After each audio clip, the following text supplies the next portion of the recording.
Hey guys, Trevor Boone from Emerald City Guitars. We got to host the famous Ian Moore, legendary Texas guitar player. We cut him loose with a ton of cool instruments, but to start off, it's all about him. He'll tell you a little bit about himself, a little bit about his guitar, and we'll get to some music. My name is Ian Moore. I split my time between Vashon Island and Austin, Texas, and right now I'm hanging out with my friends at Emerald City Guitars. Oh yeah, guitar's called the Bitch.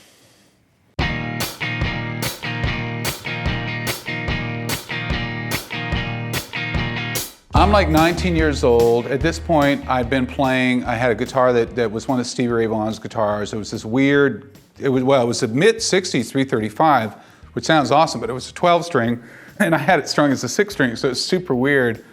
And so then I get a Squire Strat, and I have that for like probably a year, and I'm actually starting to play my first gigs, kind of more like kind of rockabilly, kind of punkabilly stuff at that point. I started drifting into jazz, so I was like, man, you know, I need a 175. I need a 175 because that's what everybody played, right? So Heart of Texas Music Store in Austin, they had a 175 on the wall for $750, 1955 or 56. And I had it like in my line sight. And so I got my money together. I don't even remember how I got the money, got from my dad or whatever. I go in there, looking at that guitar and like realizing, okay, Ian, you know, I'm 19. I'm like, take your time, play the guitar for a while. It's a lot of money to spend, which is funny, right? $750. And right next to it was this, was this.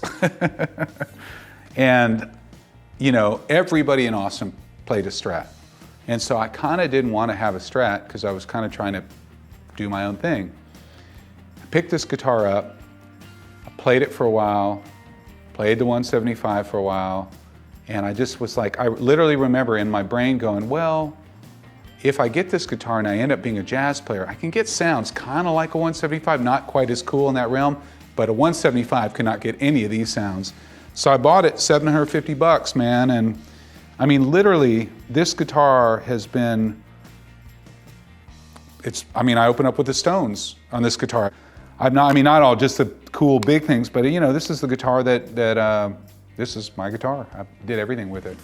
It's a 1962 Strat body, 1955 Esquire neck. These two pickups are originals. I got a Texas Special. I mean, the electronics are, you know, altered some because the interesting thing for me is like, as you can see, I mean, I got bigger frets on here. I got a Wilkinson bridge. I got a different tuners and all that. I'm not worried about that kind of stuff. I mean, to me, I just want it to play the best it can. So it's kind of an interesting thing. Like I realize like friends of mine that are collectors are like, why'd you do that? I'm like, well, because I play it every night, you know. The style that I grew up playing was rhythm and lead kind of at the same time, was that kind of. So when you're doing that back pick, you know, you're kind of coming back and hitting the neck, or hitting the body rather, and the funny thing about it is I've already had this filled once, so it was like, I mean, it would be almost like a Steve Vai guitar if I'd kept going with it. When I was a kid, I was obsessed with like Nick Lowe and Dave Edmunds and the rock pile scene, which is all British dudes. Dave Edmunds was producing the fabulous Thunderbirds, and so all the guys, all these older dudes that I thought were the coolest guys in the world, they all had stickers on their guitar, like all the British dudes.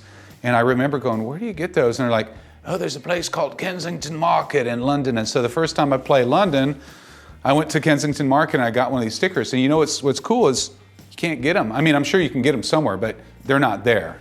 This is the way I always tell the story. Like somebody up here will go, man, if they thought I was a good guitar player, they'd be like, man, you shredded, you know, and I fucking hate that word because the way I grew up, guitar in Austin was such like a high church, and like all the dudes that I looked up to were not, it was the opposite of that. It was like everybody took it so seriously and like, they were students of the instrument, and so if you're like a kid coming in and you're like, oh yeah, I can play like Hendrix, nobody cared. You know what I mean? Because what people wanted was, can you actually get deep and can you do stuff? So all the people around me, there was just such a reverence for it, you know what I mean? Eric Johnson, like I was a huge EJ fan as a kid. I still am, he's a good friend of mine. I have his fuzz face, and he's still trying to buy it back, and I feel kind of like a dick, but it's like, I bought it, and he called me, he was like, man, you know, it's a fuzz face from AVM Musicom, and he's like, you know, I really want, I'm probably gonna give it back. Hopefully he won't see this. I don't want to let him know that he's gonna get it back. What have you been up to now during kind of COVID and all this? Well, I mean, I'm actually staring down some gigs for the first time, which is amazing. I've been totally trying to relearn how to play guitar, which has been fun. Been teaching guitar for the first time in my life, which has been a trip. And I'm doing a lot of work with Smash. So Smash is my nonprofit that does free healthcare, dentistry, mental health for musicians, and including hearing protection. And that's taken up all my time. I find I'm strangely busy. Matter of fact, I got to go because I got a lesson.